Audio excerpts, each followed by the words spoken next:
যারা মুসলমান নন এরকম লোকজনদেরকে ইচ্ছা করে তাদের ডিসপ্রপোর্শনেট ভাবে তাদের অনেক বেশি চাকরি দেওয়া হচ্ছে।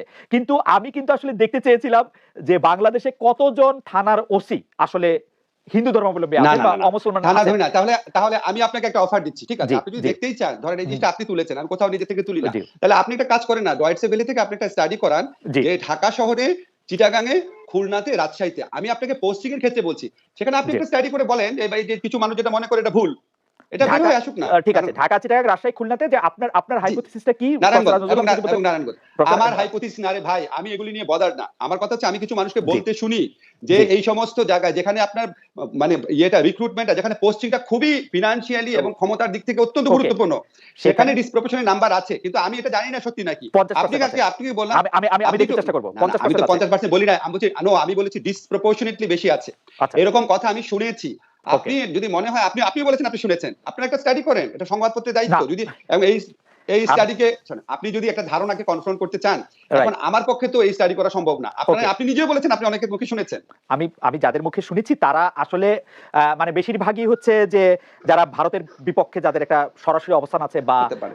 অন্যভাবে যদি আমি এটাকে বলি যে যারা মনে করেন 92 ভাগ দেশের মুসলমানের দেশে শুধু মুসলমানদেরই সবকিছু পাওয়া উচিত, নো, তাদের কাছে আমি বেশি শুনেছি আসলে আর কি। তবে এটি পরীক্ষা করে দেখা উচিত, সাংবাদিক সেটার দায়িত্ব। আমি প্রফেসর আসিফ নজরুল, আপনার বক্তব্যের সাথে আমি একমত। আমি সর্বশেষ প্রসঙ্গে আসি, যেটা নিয়ে আসলে আপনাদের দুজনেরই মন্তব্য আমার একটু শুনতে হবে। সেটা হচ্ছে যে জি জনাব তৌহিদ হোসেন, আপনি কি মনে করেন যে আমরা একটা ডাক দেখতে পাচ্ছি, ডাকটা হচ্ছে অনেকটা এরকম যে ভারতীয় পণ্য আমাদের বর্জন করা উচিত, ভারতের যা কিছু আছে সবকিছু আমাদের বয়কট করা উচিত, এটা কতটা প্র্যাকটিক্যাল এবং কতটা যুক্তিযুক্ত এই ব্যাপারে আপনার একটু মতামত শুনতে চাই জনাব তৌহিদ হোসেন।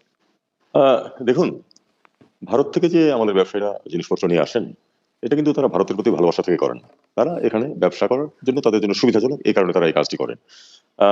আমি মনে করি যে যতদিন পর্যন্ত আমাদের দেশে ম্যানুফ্যাকচারিং এনকারেজ করার মতো পরিবেশ সৃষ্টি না করা হবে, আমাদের দেশে ব্যবসাতে কিন্তু ম্যানুফ্যাকচারিং এর আগ্রহ সৃষ্টির ব্যবস্থা কম। বড় বড় বিজনেস হাউস সব খালি শুধু ট্রেডিং এর সাথে জড়িত, জিনিস আনবে, অনেকে এমনকি নিজেদের ব্র্যান্ড নেম পর্যন্ত লাগিয়ে দেয়, কিন্তু জিনিস তৈরি চীনে বা অন্যখানে, ভারতে। তো এইটা যতক্ষণ পর্যন্ত না হবে ততক্ষণ পর্যন্ত আমার মনে হয় ভারতীয় পণ্য এখানে আসতে থাকবে, কারণ আমাদের অনেক কনজিউমার গুডস আছে যেগুলির প্রয়োজন আছে। তবে অপ্রয়োজনীয়, আমার দৃষ্টিতে অপ্রয়োজনীয় কিছু জিনিসও ভারত থেকে আসে, সেগুলি হয়তো রেস্ট্রিক্ট করা যাবে, কিন্তু যেটার বিকল্প আমরা তৈরি করতে পারিনি বা পারছি না, সেই জিনিসপত্র এখানে যে কেউ ডাক দিক বা না দিক, সেটা ভারতীয় পণ্যই ব্যবহার করা হবে। আমরা যদি যেসব পণ্য আমরা ভালো তৈরি করব, সেটা অটোমেটিক্যালি ভারতীয় পণ্য বাদ পড়ে যাবে, আমাদের পণ্যই কেনা হবে। এই এরকম কোন পণ্যের কথা কি আপনি এই মুহূর্তে বলবেন যেটা আসলে আমাদের ভালো পণ্য থাকা সত্ত্বেও ভারতীয় পণ্যগুলিকে ব্যবহার করছে মানুষ বা বাংলাদেশের মানুষ? বিস্কুট, ভারতীয় বিস্কুট। ভারতীয় বিস্কুট আসে, যেটার আসার আমি মনে করি যে কোনো প্রয়োজন নেই। আচ্ছা এমনকি কাপড় চোপড়ের একটা বড় অংশ আসার কোনো প্রয়োজন নেই, ওকে। যথেষ্ট ভালো কাপড় চোপড় তৈরি হয় আমাদের দেশে। আর চিকিৎসার কথা অনেকে বলা হচ্ছে যে ভারতে চিকিৎসা নেওয়াটা কি আসলে প্রয়োজনীয় না, এটা জাস্ট একটা। আমি আমার অভিজ্ঞতা থেকে একটু বলতে পারি যে খুবই সামান্য কিছু ক্ষেত্রে ভারতে যাওয়ার প্রয়োজন হতে পারে। আমি তো I lived in India for 9 years.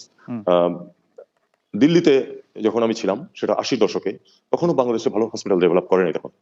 হার্টের চিকিৎসা করতে হলে এসকর্টসে যাওয়াটাই ছিল অনেকটা স্বাভাবিক।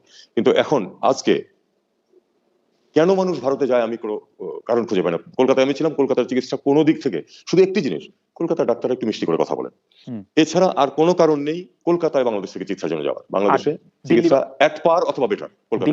দিল্লি বা মাদ্রাজ। আমি দুই একটা কথা বলতে পারি যে যদি চোখের কিছু জটিল চিকিৎসার জন্য হয়তো দক্ষিণ ভারতে যাওয়ার একটা ব্যাপার আছে। হার্টের জন্য যাওয়ার কোনো প্রয়োজন নেই। ক্যান্সার, খুব জটিল ক্যান্সারের জন্য হয়তো টাটা ইনস্টিটিউটে বা এরকম কোনো জায়গাতে যাওয়া যেতে পারে, এটা কিন্তু সংখ্যা হবে খুবই কম। কিন্তু যে বিপুল সংখ্যক মানুষ চিকিৎসার জন্য যায়, তাদের অন্ততপক্ষে 80% অপ্রয়োজনীয়। প্রফেসর আসিফ নজরুল, ভারতীয় পণ্য বর্জন বা বয়কট এবং এবং ভারতের চিকিৎসার জন্য গমন বা হেলথ ট্যুরিজম বা এমনিতে ট্যুরিজম, আপনি যদি একটু বলতেন বাংলাদেশে। আমার কথা হচ্ছে কি, ভারতীয় পণ্য বর্জনের ডাকটা কিন্তু এসেছে যে সর্বশেষ নির্বাচনে ভারত যেভাবে হস্তক্ষেপ করেছে, মানে এটা একটা কমন বিলিভ বাংলাদেশে যে ভারতের কারণে আমেরিকা এই তাদের যে সুষ্ঠু নির্বাচনের দাবিতে যে কঠোর ভূমিকা নিয়েছিল সেখান থেকে সরে এসেছে। ভারতের কারণে সরকার এই কনফিডেন্সটা পেয়েছে এইভাবে আপনার একতরফা নির্বাচন করার জন্য। সেখান থেকে এই পণ্য বর্জনের ডাকটা এসেছে যে ভারত আমাদেরকে মানে কি মনে করে। তো পণ্য বর্জনের ডাক কিন্তু খুব অস্বাভাবিক কোনো ঘটনা না, পৃথিবীর বিভিন্ন দেশে হয়। আপনি জানেন মালদ্বীপের বিরুদ্ধেও ভারতের এরকম প্রচারণা আছে, মালদ্বীপে শুটিং করতে যেন না যায় ভারতীয়রা, সেই ধরনের নির্দেশনা দেওয়া হচ্ছে। ব্যক্তিগতভাবে আমি এই মুভমেন্টের পক্ষে বিপক্ষে কোনো কিছুতেই না। আমি মনে করি এই ধরনের ডাক দেওয়ার অধিকার যে কারো রয়েছে, আবার এই ডাককে না মানার অধিকারও সবার রয়েছে। তবে ওভারঅল আমি বিশ্বাস করি বাংলাদেশে বহু পণ্য, শুধু ভারতীয় না, অন্য অনেক দেশের অনেক পণ্য আনা হয় যেটা আনার কোনো দরকার নাই। যেটা চীনেরও হতে পারে, ভারতের হতে পারে, পাকিস্তানের হতে পারে, দরকার নাই। আমাদের এখানে যথেষ্ট পরিমাণ ভালো কোয়ালিটির জিনিস তৈরি হয়। আমাদের আত্মমর্যাদা বোধ বৃদ্ধি করতে হবে, নিজের দেশের পণ্যের প্রতি ভালোবাসা বাড়াতে হবে।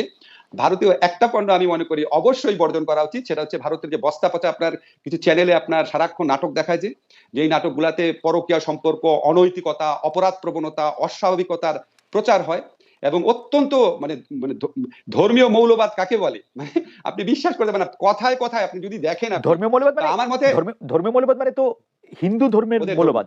হিন্দু, হ্যাঁ। ওদের হিন্দু, হ্যাঁ, ওদের ধর্মের মৌলবাদ। কিন্তু এই ধরনের আমি অনুষ্ঠানগুলি বাংলাদেশে কেন এত জনপ্রিয়, বা বাংলাদেশের দর্শকদের কাছে কেন জনপ্রিয়? এটা তো আগেই প্রত্যাহার করে নেওয়া উচিত ছিল তাদের, মানে বা মানে প্রত্যাহার না, মানে আগেই না না, দেখার কথা।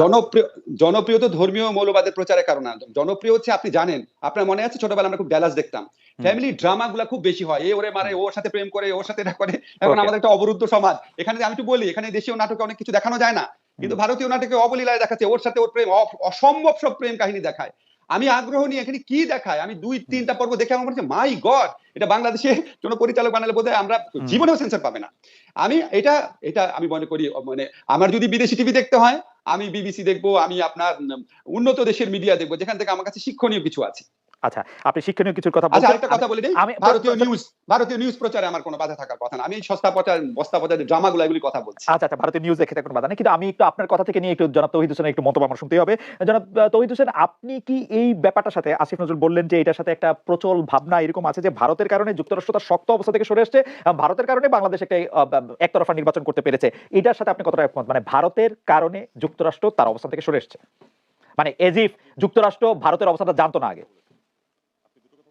যে ভারতের কারণে যুক্তরাষ্ট্র সরে এসেছে, আর জি। দ্বিতীয় হচ্ছে যে ভারতের কারণে সরকার খুব আস্থার সাথে করতে পেরেছে। রাইট। দ্বিতীয় প্রসঙ্গে আমি সম্পূর্ণ একমত। অবশ্যই ভারতের সমর্থনের কারণে সরকার এই একতরফা নির্বাচন করতে পেরেছে, এতে কোনো সন্দেহ নেই। প্রথমটির ব্যাপারে একটু দ্বিমত আছে। ব্যাপারটা হলো যে দেখুন, 2+2 ডায়ালগের সময় কিন্তু ভারত চেষ্টা করেছিল মার্কিন যুক্তরাষ্ট্রকেও তাদের লাইনে নিয়ে আসতে, এবং সেটা তারা তখন ব্যর্থ হয়েছিল। সাবসিকুয়েন্টলি অ্যাপারেন্টলি মানুষ যেটা ভাবে এবং দেখে এবং বলে, সেটা হলো যে হ্যাঁ, মার্কিন যুক্তরাষ্ট্র নমনীয় ভূমিকা নিয়েছে ভারতের অবস্থানের কারণে। এটা বিশ্বাস করে লোকে অনেকেই। এটা আসলেই সত্য কিনা সেটা বোঝার জন্য আমাদেরকে অপেক্ষা করতে হবে। কিভাবে অপেক্ষা করতে, মানে মানে এই অপেক্ষাটা মানে কিরকম অপেক্ষা, মানে আমরা কখন এটা বুঝতে পারবো যে ভারতের কারণে যুক্তরাষ্ট্র তারা, মানে আমার প্রশ্নটা এরকম যে ভারতের কারণে যদি যুক্তরাষ্ট্র অবস্থান পরিবর্তন করবে, সেটা এসে জানুয়ারি মাসে কেন বা ডিসেম্বরের শেষে কেন? ভারত তো ভারতের অবস্থানে আগে থেকেও ছিল, শুরুতেও ছিল, পরেও ছিল। প্রফেসর আসিফ নজরুল নিশ্চয়ই বলবেন, আপনি কি একটু বলবেন যে জি, জি, হঠাৎ করে ভারত, জি। না আমি একটু তৌহিদ হোসেনকে একটু শুনতে চাই, হঠাৎ করে ভারতের অবস্থানটা যুক্তরাষ্ট্র বুঝতে পারলো কেন? না, ভারতের অবস্থানটা তারা আগে বুঝতে পেরেছে, কিন্তু ভারত কতখানি শক্ত অবস্থান নেবে। ভারত কিন্তু অনেকদিন পর্যন্ত খুব বেশি উচ্চবাচ্য করছিল না, যখন মার্কিন যুক্তরাষ্ট্র বেশ ভোকাল ছিল। প্রথম বোঝা গেল যে তাদের মধ্যে দ্বিমত যে আছে, একমত যে হতে পারে না, সেটা কিন্তু 2+2 ডায়ালগের পরেই ভারতীয় পররাষ্ট্র সচিবের যে হ্যাঁ, ওটাতে বোঝা গেছিল শুধু প্রথমবারের মতো। 2+2 ডায়ালগের কথা বলতে প্রফেসর আসিফ জি, আপনি।